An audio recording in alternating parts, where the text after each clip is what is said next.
So last month I shared a chart on how historically speaking September tends to be a very volatile time for the markets, and the reason why I shared that with you guys was simply because I wanted to make sure that everyone was prepared for what was going to be coming for September. And oh my goodness, did we not get a lot of volatility. For example, we ended up seeing the first week of September be one of the most bearish weeks for the entirety of 2024, and then right afterwards we ended up seeing the second week of September being one of the most bullish weeks for the entirety of 2024. So we saw a lot of price action kind of swinging up and down, a lot of huge moves, and this is precisely what I was trying to warn about. And that's why every single year when September 1st knocks on the door, I try to make myself ready for what is to come. And again, historical price action is not indicative of future performance, but it's important to really understand the seasonality that tends to take place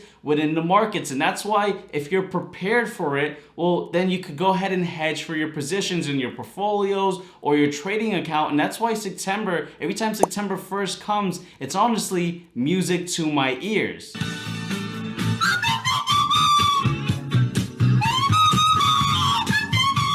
But of course, we're only still halfway into September, and we do have a major event taking place. For example, everyone knows that on September 18th, we had the FOMC make a decision on monetary policy, and everyone is pretty certain that the Federal Reserve is going to be cutting. Now, the future markets are currently pricing in a higher chance of the Federal Reserve cutting by 50 basis points rather than just 25 basis points, which was the consensus pretty much just a week ago. But the reality is, it really doesn't matter whether or not it's going to be 25 basis points or 50 basis points. And the real concern is, what is the state of the economy? Because historically, when we see the Fed cut interest rates and we're actually not in a recession, well, that's very bullish. But if we are in a recession, well, that could be pretty bad. And so how are we going to be able to determine this? Well, we're going to want to make sure that we pay attention to the labor markets, but also something else that's coming out on the 18th. See, a lot of people don't pay attention to this. A lot of people just look at what ends up being the headline news with the rate cuts.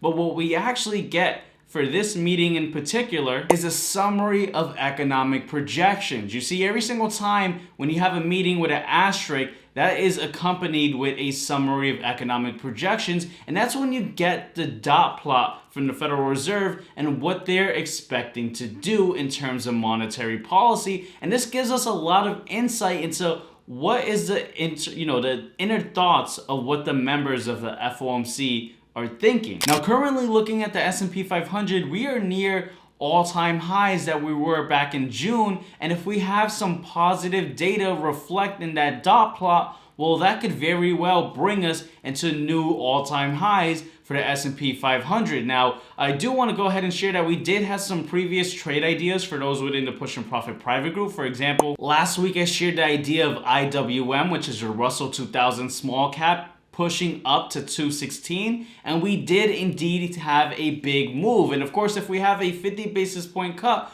well, that could lead to IWM, the small caps, actually pushing up even higher. And again, the reason or the idea behind this is because smaller companies tend to thrive in a lower interest rate environment, as they are going and financing a lot into debt to go ahead and expand and grow. And, of course, those are the companies with a lot of growth, the smaller companies, not the mature companies who are not really growing, but really just providing steady dividend income and are much more mature. And so currently, the idea is to continue watching IWM in the small caps and what we end up seeing from the Federal Reserve. But I also shared another trade idea for those within the Push and Profit private group just a couple of weeks ago. And that was the idea of TLT, which is a 20-year Treasury ETF bond. And we actually entered into this idea back in early August, and it's an idea that has continued to push upwards. And again, if we do get a 50 basis point cut, well, that could be pretty bullish for this idea as well. But for those of you guys that are not within the Push and Profit private group, well, there is a lot of great news because we are currently holding a coupon to go ahead and join, coupon code FOMC, to go ahead and join for just $6 this month. And again, you guys could cancel at any time, but you get access to my daily briefings, or every single day I share my thoughts on what's going on in the overall market, as well as some trade ideas, and you get access to my lesson library where I go ahead and break down what it is that I look into in terms of trading and investing to go ahead and yield a good return. And so if you're interested in joining, again, make sure to take advantage of that coupon code down below.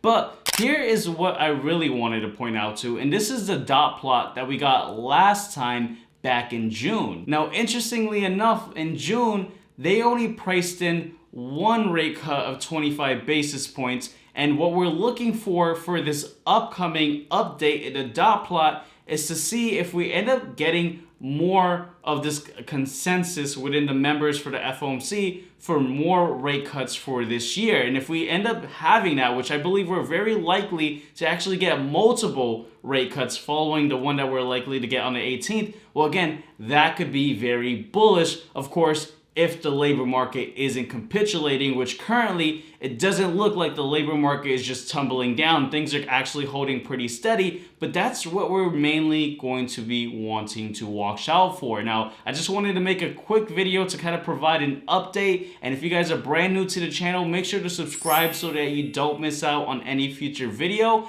And before you guys go, make sure to check out this video right over here, and I'll see you guys on that next video. Take care, guys.